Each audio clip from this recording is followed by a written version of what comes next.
अज़ुबिल्लाहिमिनश्शैतानिर्रजीम बिस्मिल्लाहिर्रहमानिर्रहीम अल्लाहुम्मा कुल्ली वलीकल हुज्जत इब्निल हसन सलवातुका अलैहि वला आबाइही फ़ी हाज़िहि स्साअ व फ़ी कुल्ली साअ वलिय्यन व हाफ़िज़न व क़ाइदन व नासिरन व दलीलन व आइनन व हत्ता तुस्किनहु अर्ज़का तौअन व तुमत्तिअहु फ़ीहा तवीला।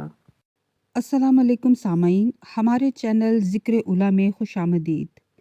मैं आज आपके सामने इल्लामा लाजपाल हुसैन की तसनीफ़ आफ़ताब अदालत से इक़्तिबास पेश कर रही हूँ, जिसका बुनियादी मकसद आपकी खिदमत में ऐसा इल्म पेश करना है जिससे लोगों में ऐसा शऊर बेदार हो कि जिससे शयातीन की चालों, हरबों और गुमराहकुन ख़यालात से बचा जाए। अगर आप इस किताब का मुकम्मल मुताला करना चाहते हैं तो इस किताब की PDF को हमारी वेबसाइट www.idarakhatamulauliya.com.pk से फ्री डाउनलोड कर सकते हैं। क्या इंसानी जिस्म भी अदालत पर कायम है? इंसान के अंदर क्या छुपा हुआ है? इमाम कौन बनाता है? इमाम में कौन सी सिफ्त पाई जाती है?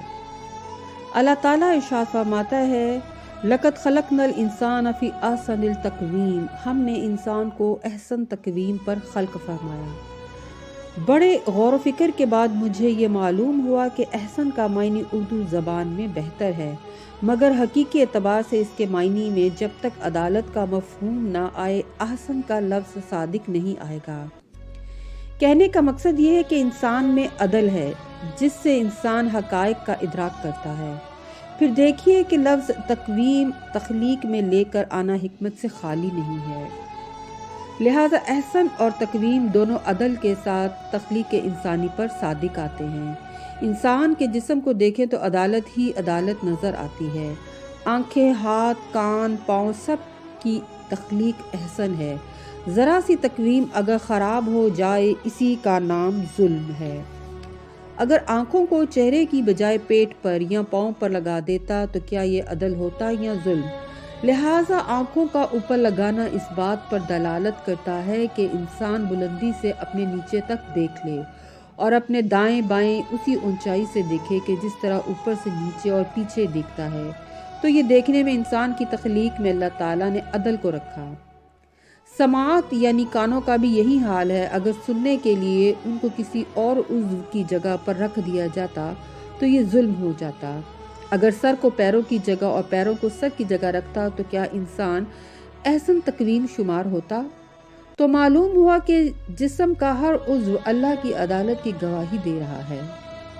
और मौलाए कायनात अलैहिस्सलाम फरमाते हैं कि ए इंसान, तू अपने आप को छोटा ख्याल करता है जबकि तेरे अंदर एक आलम अकबर छुपा हुआ है।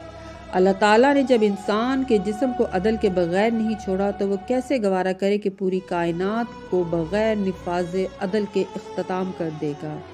इसीलिए अल्लाह पर वाजिब है कि वो अदल के ज़रिए दीन और अपनी हुकूमत को कायम करे और इंसानों के हर जुल्म का हिसाब अदल ही के ज़रिए नाफिज किया जाए, क्योंकि अल्लाह ताला इरशाद फरमा रहा है सूरह बकरा की आयत 124 में, और जब इब्राहीम को उनके परवरदिगार ने चंद बातों में आजमाया और उन्होंने उन बातों को पूरा कर दिया तो खुदा ने फरमाया कि मैं तुमको लोगों का इमाम बनाने वाला हूँ। हज़रत इब्राहीम ने अर्ज़ की, मेरी औलाद में से? अल्लाह ने फरमाया, हाँ, मगर इस ओहदे पर जालिमों में से कोई शख्स फाइज नहीं हो सकता। इस आयत में ये वाज़ेह तौर पर फरमाया गया है कि इमाम अल्लाह बनाता है और इसमें बंदों का कोई दखल नहीं, और जिसको वो इमाम बनाता है उसमें सिफत अदल पाई जाती है, क्योंकि वो जुल्म को पसंद नहीं करता। और उसका सीधा मायने ये है कि अल्लाह ने हज़रत इब्राहीम की दुआ को कबूल तो फरमाया, मगर अल्लाह के इल्म में पहले से ये बात थी कि ज़ुर्रियत इब्राहीमी में ज़ालिमीन भी आएंगे जो इस ओहदे के मुस्तहिक नहीं हैं। इसीलिए इमाम सिफत अदल का मज़हर होता है और वो मासूम होगा कि जिसकी पैरवी करके लोग हदायत पाएंगे। और फिर अदल का क़याम भी ज़ुर्रियत इब्राहीमी में से एक नूर वाहिद से लिया जाएगा जो तमाम ज़मानों के जुल्म का हिसाब लेगा। ज़ालिमीन और फासिकीन जिन्होंने ज़ाहिरी हुकूमत पर अपनी खिलाफत जुल्म के ज़रिए कायम की, उनसे अल्लाह का इंतकाम लिया जाएगा।